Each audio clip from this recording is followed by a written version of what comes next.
C'est le dernier numéro de la saison de Sport Express et nous allons revenir sur la formidable année du Football Club de Montigny avec son entraîneur en plateau. Sport Express, c'est parti!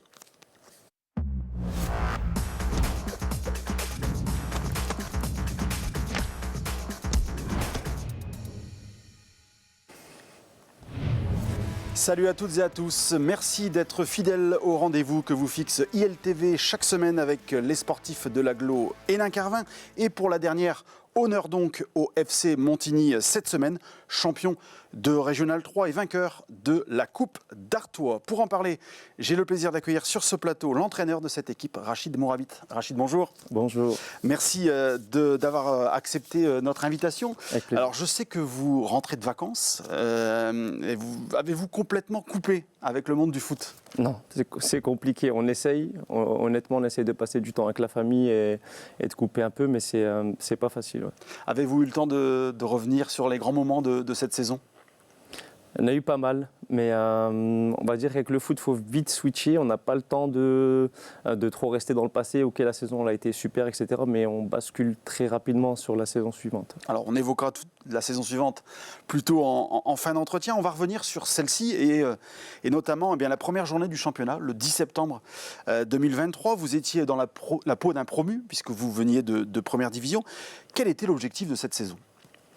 L'objectif était de gagner chaque match. On va dire qu'on ne va pas chercher un objectif trop lointain parce qu'on s'y perd. On ne décrète pas de monter comme ça. Au vu de ma carrière, de mon expérience, il y a pas mal d'équipes qui veulent monter en début de saison, mais c'est les résultats qui font que... c'est on va dire une série de 5-10 matchs qui font que tu es en haut et sauf catastrophe, tu y restes. Et pareil si tu démarres mal. Donc l'idée c'est de commencer très fort, comme on l'a fait l'année d'avant en première division. Mais ouais, l'idée c'est de gagner chaque match et puis d'essayer de remonter encore en R2, de faire une deuxième montée d'affilée. Alors 10 mois plus tard, si on se projette, le bilan est incroyable. 17 victoires en 22 matchs, 88 buts marqués, meilleure attaque de R3, tout groupe confondu, et donc une nouvelle montée. Est-ce que dans cette saison, il y a eu un tournant, un moment donné où vous vous êtes dit c'est notre chance encore cette année de monter encore d'un niveau? On va dire que le tournant il se fait à Douai, où on est à un point, je crois, à un point d'écart. Et c'était un gros match à l'extérieur, on était attendus, il y avait pas mal de com chez eux, sur les réseaux sociaux, etc. On avait quelques absents également, et en gagnant là-bas 4-0. On va dire qu'après ce match-là, il nous restait 2 adversaires, mais c'est des adversaires qui n'étaient pas très bien classés. On pouvait là voir le niveau de chaque équipe. Et je pense que là, on s'est dit oui, si on ne fait pas les cons, c'est pour nous cette année. Et puis il y a eu ce parcours en Coupe d'Artois. Alors, la Coupe d'Artois est ouverte jusqu'au club de R3, donc vous faisiez partie des clubs favoris. Mais est-ce que ce parcours a aussi permis au groupe de continuer son émulation par rapport au championnat ? Comme l'année précédente, on se sert aussi de la coupe pour garder toujours cette dynamique de victoire et de pouvoir gérer humainement les joueurs. Ça permet de pouvoir donner du temps de jeu à ceux qui ont un peu moins en championnat. Je ne suis pas du tout dans l'optique de vite me débarrasser de la coupe parce qu'on peut avoir on peut avoir des cartons ou des blessures, pas du tout. Je le vois plutôt comme un côté positif. Moi, mon expérience de joueur, à chaque fois que je suis monté, on a été très loin en Coupe de France. Donc moi, je pense que c'est important d'être tous les week-ends dans la compétition, dans la performance individuelle et collective. Et comme je l'ai dit, ça permet aussi de faire jouer tout le monde et de concerner tout le monde. Autre grosse satisfaction de la saison pour le club en général, c'est la montée de l'équipe réserve, entraînée par Abdelila Kassi. Est-ce que là aussi c'était une priorité, la montée de l'équipe réserve? Bien sûr, on est sur un objectif d'abord senior, parce que c'est un projet qui à court terme peut changer la dimension du club dans la région. On sait très bien qu'un projet jeune, ça prend du temps, moyen, long terme. Donc l'idée, c'était de faire monter très vite, le plus vite possible, l'équipe première et l'équipe réserve. On a cassé cette barrière entre la A et la B. Il y a énormément de communication avec Abdelila, Moustapha Zoubaïr et moi-même. Et les joueurs joueurs jouent le jeu, les joueurs vont performer en réserve, que ce soit humainement, le respect du coach, respect des coéquipiers, respect de l'écusson, et aussi performer et apporter une plus-value à l'équipe. Donc ça a bien matché sur les 2 années, donc c'est parfait. C'est une saison parfaitement menée. Alors vous le disiez tout à l'heure, vous avez un passé de joueur au niveau de la région, en National 3 notamment. Vous êtes encore joueur, même si vous êtes entraîneur de cette équipe de Montigny. Expliquez-nous la raison de cette orientation, de vous orienter vers le banc et pourquoi Montigny ? L'orientation vers le rôle de coach, je pense que c'était naturel. J'ai toujours été proche de mes coachs, j'ai souvent été capitaine, on m'a souvent demandé mon avis sur les tactiques, etc. Donc franchement, c'était naturel de ce côté-là. Ensuite, Montigny pour l'aventure humaine. Je sais que pour performer également, d'être avec des gens de confiance, parce que ça a très bien marché sur les 2 années-là, mais on a connu 2 défaites d'affilée en championnat en D1. Alors qu'on voulait là par contre monter absolument. Il n'y a pas eu de prise de tête ou de crise. On travaille dans la sérénité. Cette année, on a connu aussi 3 défaites avec le match de Coupe de France contre Arras, le match de Coupe de la Ligue contre Tourcoing et notre seule défaite en championnat. Donc ça nous fait 3 défaites d'affilée, mais on sent que c'est serein et ça aide énormément quand on est coach parce qu'on a tellement déjà de problématiques sur le terrain que si on en rajoute de l'extérieur ou si on sait qu'on n'a pas des gens de confiance derrière soi, c'est pas facile. En venant de National 3, quel club vous avez trouvé à Montigny ? J'ai trouvé un club avec des joueurs de qualité et moi je suis très exigeant, je suis très pro dans ce que je fais et je pense que c'était cette petite touche-là de professionnalisme, si on peut dire ça comme ça. Et c'était ce qui manquait, professionnalisme, rigueur et travail, associé au talent, parce que talent seul, on ne fait rien du tout dans le foot. C'était juste apporter ça aux qualités qu'il y avait déjà dans le club. Au niveau de l'effectif, on le voit encore aujourd'hui, il y a des gens qui ont connu le haut niveau régional comme vous, par exemple Moustapha Idbou ou Jean-Pierre Lucas, mais il y a aussi des jeunes qui sont issus du club, comme Kevin Bonaï. Comment vous l'avez bâti, vous, ce groupe quel objectif vous aviez ? D'être solide déjà défensivement pour pouvoir performer sur un championnat, mais aussi que notre structure défensive elle est hyper importante dans la construction de notre jeu. Donc Moustapha a commencé avec moi derrière.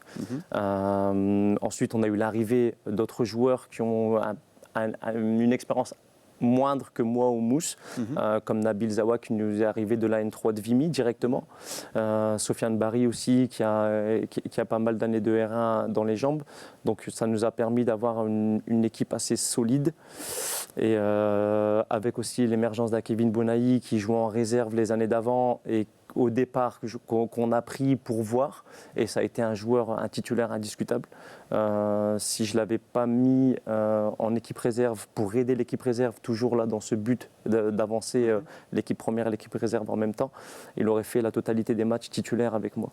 Donc il y a des statuts, mais pour garder ton statut, il faut performer sur le terrain. Le statut ne veut pas dire grand-chose, on va dire. C'est une base, mais tu peux le perdre très rapidement si tu ne performes pas.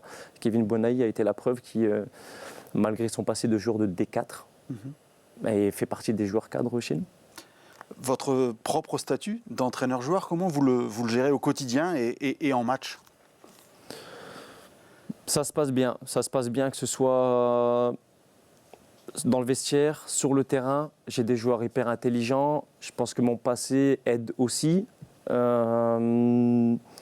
Humainement, je suis très proche d'eux aussi. J'ai plus un rôle de grand frère que de coach. J'ai pas de barrière avec eux.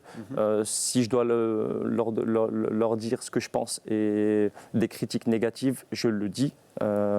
Toujours dans le respect.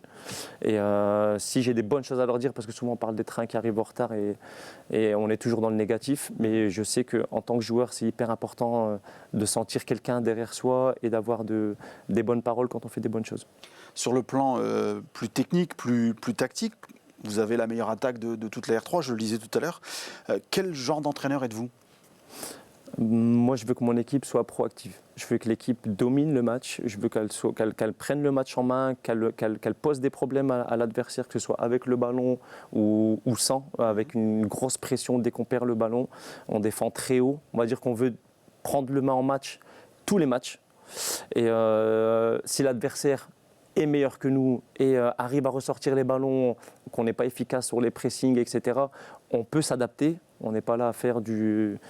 On ne s'entête pas sur un plan, mais on est là pour s'imposer, imposer notre style. La saison prochaine, ce sera donc la Régionale 2. Le club n'avait plus connu ce niveau depuis 21 ans.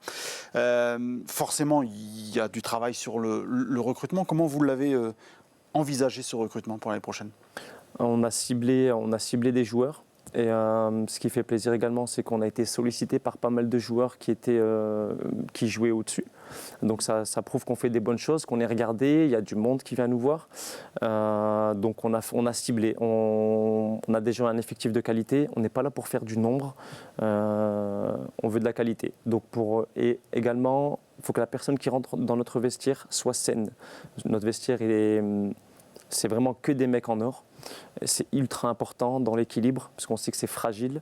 Donc voilà, des bonnes personnes, on a ciblé des bonnes personnes et des personnes avec un cursus du dessus, mais au moment où on se parle, qui sont toujours performants. 4 joueurs ont déjà annoncé leur arrivée au FC Montigny pour l'année prochaine. Corentin Agez, Guillaume Lecoustre, Benoît Fievé et Jérémy Poluzny. Comment vous répartissez la tâche du recrutement au sein du club ? Je bosse énormément avec Moustapha Zoubaïr et avec le réseau aussi des joueurs que l'on a. On a des joueurs qui connaissent pas mal de monde dans le coin. Après moi, Guillaume, je le connais. Popo également, j'ai joué avec lui et avec Moustapha Feni et à Avion. Mais voilà, si les joueurs ont un nom, pensent à un joueur, ils nous en parlent. Ensuite, on décide d'aller plus loin ou pas. Mais il y a énormément de communication, déjà beaucoup avec Moustapha, avec les deux Moustapha, parce que Moustapha Edbou a un rôle plus, on va dire, c'est plus qu'un joueur chez nous. Et on parle énormément d'heures, il fait partie de notre groupe d'encadrement. Et on écoute les joueurs quand ils ont des profils à nous proposer. D'accord. On a dit donc 4 joueurs qui ont signé chez vous. Est-ce qu'il y a d'autres signatures qui sont attendues ? On ne se refuse pas une 5e recrue sur les postes offensifs. D'accord.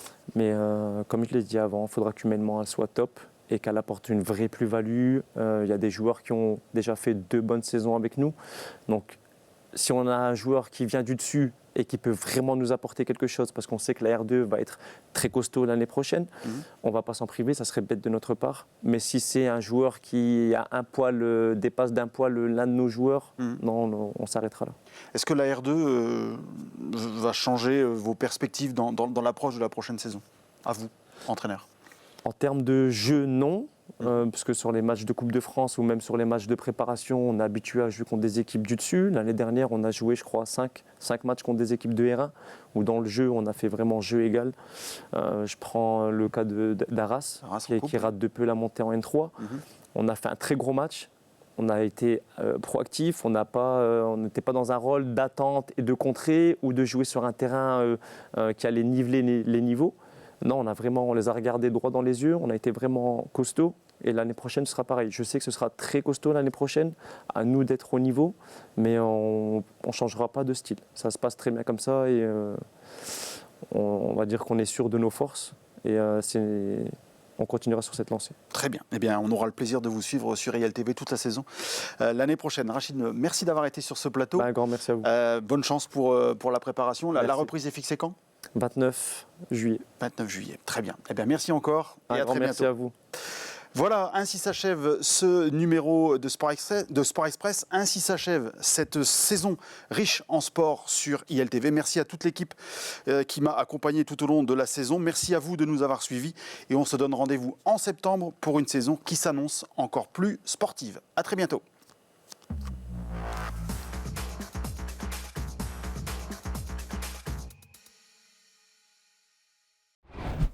Sport Express, votre magazine sportif, tous les mardis à 11h30 sur ILTV.